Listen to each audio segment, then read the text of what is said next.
तो हेलो दोस्तों, कैसे हो आप सब। आशा करता हूँ कि आप सब ठीक होंगे। अगर आपने अभी तक मेरे चैनल को सब्सक्राइब नहीं किया तो मेरी आपसे रिक्वेस्ट है कि जल्दी से जाके सब्सक्राइब कर दो। तो आज हम इस अनीम का थर्ड एपिसोड देखेंगे। तो चलिए बिना देरी करे हुए शुरू करते हैं। एपिसोड की शुरुआत में हम इन सबको देखते हैं जो कि एक साथ डिनर कर रहे होते हैं। यहाँ पर राजेश कहता है कि मुझे ये बात बिल्कुल पसंद नहीं है। इस पर फिर M21 कहता है कि क्या पसंद नहीं है तुम्हें। फिर राजेश कहता है कि देखो, तुम्हारे बाउल में तो बैम्बू शूट ज्यादा है और मेरे में देखो सिर्फ सूप ही सूप है।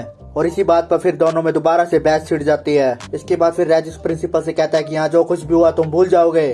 फिर प्रिंसिपल कहते हैं कि ठीक है, बिल्कुल। फिर राजेश कहने लगता है कि माइंड कंट्रोल करने की टेक्निक इस प्रिंसिपल पे तो काम कर रही है, लेकिन इस राय का क्या, मुझे तो समझ में नहीं आता कि इसके साथ क्या चल रहा है। इसके बाद फिर राजेश राय का माइंड कंट्रोल करने की कोशिश करता है और मन ही मन में उससे कहता है कि तुम यहाँ पर जो भी कुछ हुआ तुम उसे भूल जाओगे। लेकिन राय इस पे कुछ रिएक्ट नहीं करता, वो तो अपने खाने में ही व्यस्त होता है। राय को देखकर फिर राजेश कहता है कि इसको समझना तो बिल्कुल मुश्किल है। फिर अगले सीन में हम इन्हीं गुंडों को देखते हैं जो कुछ इन्वेस्टिगेशन करने के लिए जापान आए होते हैं। हम देखते हैं कि ये D5 के मेंबर होते हैं। इसके बाद फिर कैप्टन कहता है कि टाओ, मुझे ये बताओ कि यहाँ की पुलिस ने इस हादसे के बारे में क्या बताया है। हम देखते हैं कि इस बंदे का नाम टाओ होता है और ये हैकिंग करने में बहुत बड़ा एक्सपर्ट होता है। फिर टाओ कैप्टन से कहता है कि यहाँ की पुलिस ने तो बताया है कि इन सब के पीछे एक साइको का आता है। कितनी बकवास बात है ना। फिर शार्क कहने लगता है कि ये तबाही उन लोगों ने मचाई है जिनके पास सुपर पावर है। फिर टाओ कहता है कि सुनो, मुझे जैकी और मैरी की यूनियन को सबमिट की हुई रिपोर्ट मिली है। उन्हें यहाँ कॉफिन लाने के लिए भेजा गया था और जब वो इस देश में आए तो वो M21 और M24 से मिले, वो एक्सपेरिमेंटल सब्जेक्ट जिन्हें उनसे पहले यहाँ भेजा गया था। टाओ बताता है कि उस वक्त M24 ने एक इन्फेक्टी बनाई। फिर कैप्टन कहता है कि मुझे लग रहा है कि यूनियन के इन सारे हादसों के दोष को इन्फेक्टी पे डाल दिया गया। इस पर फिर टाओ कहता है कि हाँ बिल्कुल, मुझे भी यही लग रहा है, लेकिन जैकी और मैरी ने ये रिपोर्ट में नहीं बताया है, मतलब कि वो अब भी कॉफिन ढूंढ रहे हैं। और M21 और M24 कहाँ है इसका तो कुछ अता पता ही नहीं है। इस पर फिर कैप्टन कहते हैं कि अब तक उनकी मौत का कुछ पता नहीं, तो वो जिंदा ही होंगे पक्का। अगर तुम सबको उनमें से एक भी मिले तो उसी वक्त उसको पकड़ लेना। टाओ, तुम और जानकारी ढूंढते रहो। इसके बाद फिर सीन चेंज होता है और हम स्कूल का सीन देखते हैं, जहाँ पर हैन शिनवू से कहता है कि इतनी होशियारी करने की क्या जरूरत थी। वो तो शुक्र है कि वो सिक्योरिटी गार्ड बीच में आ गया, नहीं तो आज तुम जिंदा नहीं होते। इस पर फिर शिनवू कहता है कि वो तो मैं तुम्हारे लिए लड़ाई कर रहा था ताकि वो गुंडे तुम सबको बुली ना करे। इस पर फिर हैन कहता है कि जाना, तू क्यों झूठ बोल रहा है, तू तो बस सीरिया को दिखाने के लिए कुछ ज्यादा ही शो ऑफ कर रहा था। इसके बाद तभी वहाँ पर राजेश और सीरिया भी आ जाते हैं। फिर हैन राजेश के पास चला जाता है और उसे कहने लगता है कि तुम्हारे पास अभी बुक्स नहीं है ना, चलो तुम मेरे साथ बैठ जाओ, हम बुक्स को शेयर करके पढ़ेंगे। मैं चाहता हूँ कि हम दोनों एक अच्छे दोस्त बन जाए। अब हैन को राजेश के साथ बातें करते देख हमारा शिनवू तो बहुत ज्यादा कंफ्यूजन में पड़ जाता है और सोचने लगता है कि हैन को लड़कियों से ज्यादा लड़के पसंद हैं। मुझे लग रहा है कि इसको लड़कों में ज्यादा इंटरेस्ट है। इसके बाद फिर हैन राजेश के कान में कहता है कि तुम्हारी हाइट कितनी है। मैं तो बस 157 सेंटीमीटर का हूँ। चलो ना राजेश, बताओ ना जल्दी। इस पर फिर राजेश कहता है कि मैं तुम्हारे जितना ही हूँ। इस पर फिर हैन कहता है कि हाँ मुझे लगा ही, लेकिन बाकी सबसे छोटा होना कितना अजीब लगता है ना। हर कोई लंबा हो रहा है, लेकिन कोई बात नहीं, हम इसका एक साथ सामना करेंगे, है ना।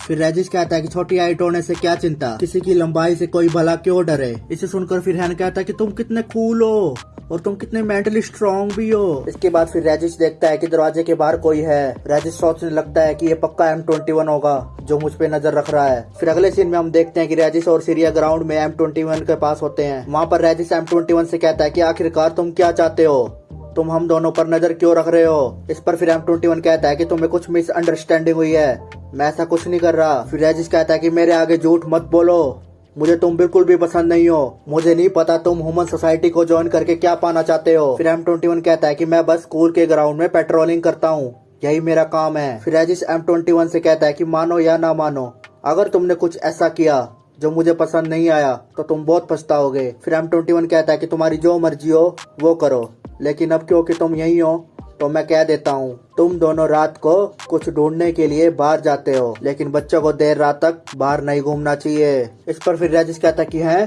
तुम मुझे बच्चा समझ रहे हो। इसके बाद फिर यहाँ से सीन चेंज होता है और हम राय और प्रिंसिपल को एक साथ देखते हैं। वहाँ पर प्रिंसिपल राय से कह रहे होते हैं कि जहाँ तक मेरा ख्याल है, जिस परिवार से सीरिया और राजेश आए हैं वो अभी बदले नहीं है। इंसानों को नुकसान पहुंचाने की सिचुएशन में वो अपनी पावर को आंख बंद करके यूज नहीं करेंगे। फिर राय कहता है कि फ्रैंकस्टीन। फिर प्रिंसिपल कहते हैं कि यस मास्टर। राय कहता है कि ये चाय कड़वी है।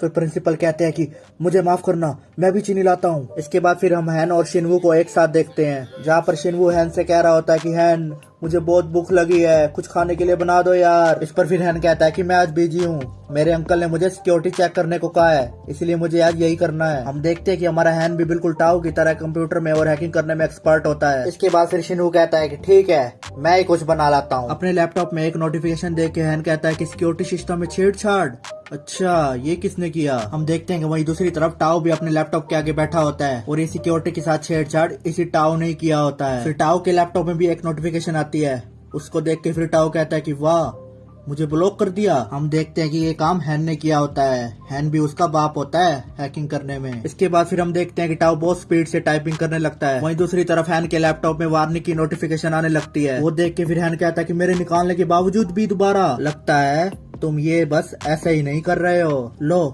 मैं तुम्हें एक छोटा सा तोहफा देता हूँ। इसके बाद फिर हैन अपने लैपटॉप से टाओ को गिफ्ट की नोटिफिकेशन भेज देता है और जब टाओ उस गिफ्ट पे क्लिक करता है इतने सारे पेज खुल जाते हैं जिससे देखकर टाओ बहुत ज्यादा हैरान हो जाता है और कहता है कि ओहो, तुमने इसमें बहुत सारे वायरस डाल के भेजा है, तुम तो काफी बढ़िया हो। फिर इसी तरह दोनों एक दूसरे से लैपटॉप में खेलने लगते हैं। फिर सडनली हैन के लैपटॉप में एक टाइम में बहुत सारे वार्निंग के नोटिफिकेशन आने लगते हैं। इस पर फिर हैन कहता है कि इतना तेज, मुझे लग रहा है कि बहुत सारे हैकर एक साथ अटैक कर रहे हैं। हैन कहता है कि बुरा हुआ, मैं तो इनको एक साथ ब्लॉक नहीं कर सकता बिल्कुल भी। इसके बाद फिर तभी शिनवू आ जाता है कुछ बना के। वो आगे बढ़ने ही लगता है कि उसका पैर लैपटॉप की तार में अटक जाता है और लैपटॉप की तार निकल जाती है। इस पर फिर हैन कहता है कि क्या यार, ये क्या कर दिया, मैं बहुत जरूरी काम कर रहा था। फिर शिनवू कहता है कि छोड़ो ना, अब बहुत हो गया, चलो अब खाते हैं। इस पर फिर हैन कहता है कि रुको, मैं भी आया, मुझे एक इम्पोर्टेंट कॉल करनी है। हैन के बाहर जाने के बाद फिर शिनवू हैन का लैपटॉप छेड़ने लगता है। तभी उसके लैपटॉप में मैसेज आता है कि क्या हुआ, रुक क्यों गए। हम देखते हैं कि ये मैसेज टाओ कर रहा होता है। फिर शिनवू उसके मैसेज को रिप्लाई करने लगता है और उसे कहता है कि कुछ नहीं, बस प्लग निकल गया था। फिर टाओ का मैसेज आता है कि वैसे तुम मुझे बहुत पसंद आए,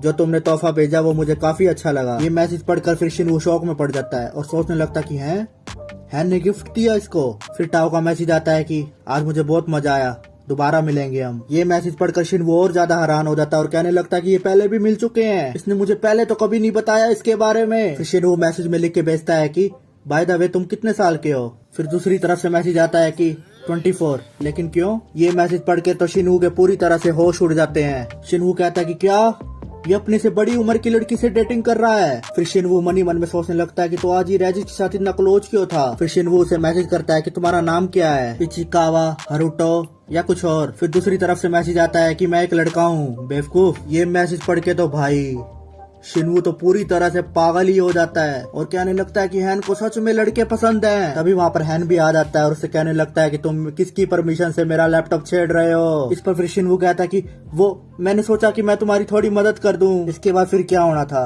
दोनों में एक जबरदस्त फाइट हो जाती है। वहीं दूसरी तरफ हम टाओ को देखते हैं जो कि कैप्टन से कहता है कि मैंने एरिया के हर सर्विलियंस कैमरे को चेक कर लिया है। वो स्क्रीन में M21 की सारी लोकेशन दिखाने लगता है। स्क्रीन को देखकर फिर कैप्टन कहता है कि तो M21 जिंदा है अभी। फिर कैप्टन टाओ से कहने लगता है कि क्या वो अभी भी इसी एरिया में है। इस पर फिर टाओ कहता है कि लगता तो है, वो और कैमरे में भी नजर आया है, लेकिन जेक, मैरी और M24 ये तीनों नजर नहीं आए। ये कितनी अजीब बात है। फिर कैप्टन अपने मेंबर्स को कहता है कि जाओ M21 को पकड़ के लाओ। फिर अगले सीन में हम देखते हैं कि रेजिस एरिया और M21 प्रिंसिपल के घर पर होते हैं। वहाँ पर इन सब ने बहुत सारा कूड़ा मचा रखा होता है। इसको देखकर फिर प्रिंसिपल कहता है कि मैंने डिसाइड किया है कि आज से तुम सब घर की सफाई करोगे। इस पर फिर रेजिस कहता है कि मैं क्यों घर का काम करूं। फिर M21 कहता है कि तुमने तो कहा था कि तुम इस घर की रक्षा करोगे। इस पर फिर प्रिंसिपल बहुत ज्यादा भड़क जाते हैं और कहते हैं कि मुंह बंद करके जल्दी से सफाई शुरू करो। इसके बाद फिर हम देखते हैं कि ये तीनों सफाई शुरू करने लगते हैं। राय को सोफे पे बैठा देख रेजिस कहता है कि ये सफाई क्यों नहीं कर रहा, ये क्यों बैठा हुआ है ऐसे। इस पर फिर प्रिंसिपल थोड़ा नर्वस हो जाता है और मन ही मन में कहने लगता है कि मरवाएगा क्या ये। फिर रेजिस राय से कहने लगता है कि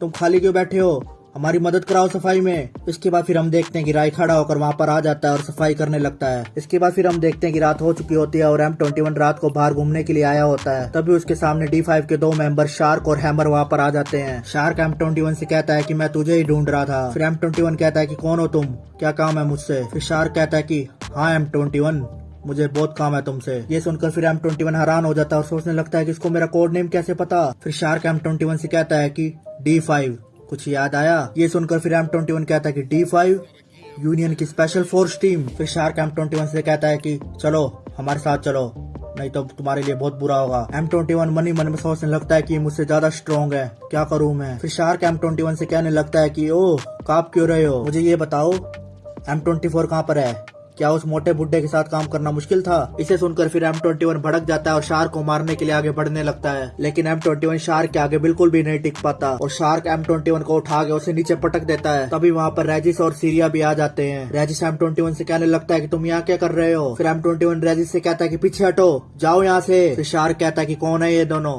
तुम्हारे दोस्त हैं क्या? फिर रेजिस शार्क से कहने लगता है कि तुम्हारा हेयर स्टाइल कितना घटिया है और तुम सबसे ज्यादा बेवकूफ हो। ये सुनकर फिर शार्क भड़क जाता है और रेजिस को मारने के लिए आगे बढ़ने लगता है। तभी वहाँ पर बीच में कैप्टन भी आ जाता है। कैप्टन शार्क से कहता है कि मैंने तुम्हें M21 को लाने को कहा था और तुम यहाँ बच्चे से लड़ रहे हो। कैप्टन M21 से कहने लगता है कि क्या तुम हमारे साथ चलोगे? कैप्टन को देखकर M21 कहता है कि तुम तो D5 के कैप्टन क्रैंस हो। फिर बीच में रेजिस कहने लगता है कि ओ M21 को कहाँ लेके जा रहे हो, मैंने इसकी परमिशन नहीं दी। फिर कैप्टन M21 से कहने लगता है कि क्या इन दोनों का तुम्हारा करंट मिशन से कोई लेना देना है? इस पर फिर M21 कहता है कि नहीं, ये दोनों तो बस दो हंसों के जोड़े हैं। इस पर फिर M21 कहता है कि ठीक है, मैं चलूंगा। M21 मन ही मन में सोच रहा होता है कि इनको लगता है कि मैं यूनियन का एजेंट हूँ, अगर मैं इसका फायदा उठाऊं तो मुझे मेरे साथियों का नाम पता चल सकता है। हाँ यही सही है, मैं इनके साथ चला जाता हूँ। इसके बाद हम देखते हैं कि M21 कैप्टन के साथ जाने लगता है और हमारा ये एपिसोड यहीं पर ही खत्म हो जाता है। अगर आपको ये वीडियो अच्छी लगी हो तो मेरे चैनल को सब्सक्राइब करें और कमेंट बॉक्स में कमेंट भी जरूर करके जाएं। तो अब हम फिर मिलेंगे अगले एपिसोड के साथ। Thank you.